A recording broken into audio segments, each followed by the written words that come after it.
కోల్కతాలో RG car medical college ఆసుపత్రిలో junior resident doctor హత్యాచార ఘటనలో విస్తుగొల్పే వాస్తవాలు వెలుగులోకి వస్తున్నాయి.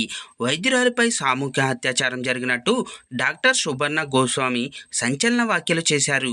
మీడియాతో మాట్లాడిన డాక్టర్ సుబర్ణ గోస్వామి బాధితురాలి శరీరంలో 150 మిల్లీగ్రాముల వీర్యం ఉందన్నారు. ఒక్కరే లైంగిక దాడి చేస్తే అంత ద్రవ పదార్థం ఆమె శరీరంలో ఉండదని పేర్కొన్నారు. ఆమెపై సామూహిక అత్యాచారం జరిగిందని స్పష్టమవుతుందన్నారు డాక్టర్ సుబర్ణ. ఈ హత్యాచార ఘటనలో పలువురు ప్రమేయం ఉందని అభిప్రాయపడ్డారు. ఇదే విషయాన్ని బాధితురాలి కుటుంబ సభ్యులు కూడా స్పష్టం చేశారని గుర్తు చేశారు. ఆమె ఒంటిపై బలమైన గాయాలు సైతం ఉన్నాయని, ఒక్క వ్యక్తి మాత్రమే అయితే అంతలా గాయం చేసే అవకాశాలు లేవని స్పష్టం చేశారు. మరోవైపు మృత్యురాలి కుటుంబ సభ్యులు సైతం తమ కుమార్తెపై సామూహిక అత్యాచారం జరిగిందని, శరీరంలో 150 మిల్లీగ్రాముల వీర్యం ఉందని కోల్కతా హైకోర్టుకు వివరించారు. ఈ కేసును సిబిఐకి బదిలీ చేయాలని వారు కోరారు. పోస్టుమార్టం రిపోర్టులో గొంతు నులిమి హత్య చేసినట్లు పేర్కొన్నారని, లైంగిక వేధింపులకు పాల్పడినట్లు స్పష్టమైన సంకేతాలు ఉన్నాయని తమ పిటిషన్లో వాపోయారు. పోస్టుమార్టం నివేదికలో భయాందోళనకు గురిచేసే వాస్తవాలు వెల్లడయ్యాయి. మా కుమార్తె శరీరంపై అనేక గాయాల గుర్తులు ఉన్నాయి. ఇది క్రూరమైన హింసాత్మకమైన దాడిని సూచిస్తుంది. తలను బలంగా గోడకు లేదా నేలకు తాకించినట్టు సంకేతాలు ఉన్నాయి.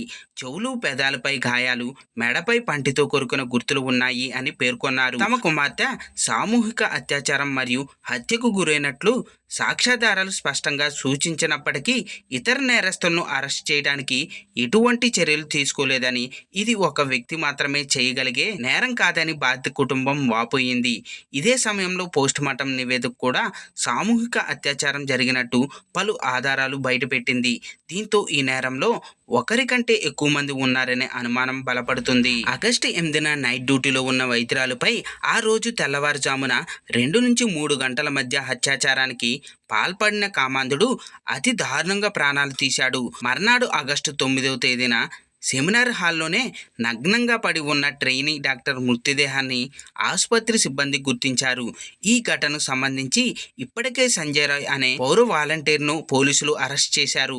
ఇప్పటికే ఈ కేసును సిబిఐకి బదిలీ చేయాలని కోల్కతా హైకోర్టు మంగళవారం ఆదేశించింది. మరోవైపు ఈ ఘటనకు నిరసనగా బుధవారం అర్ధరాత్రి నుంచి కోల్కతాలో మహిళలు వినూత్న ఆందోళనకు పిలుపునిచ్చారు. ఫ్రెండ్స్, దీనిపై మీ అభిప్రాయాలను కింద కామెంట్స్ రూపంలో తెలియజేయండి.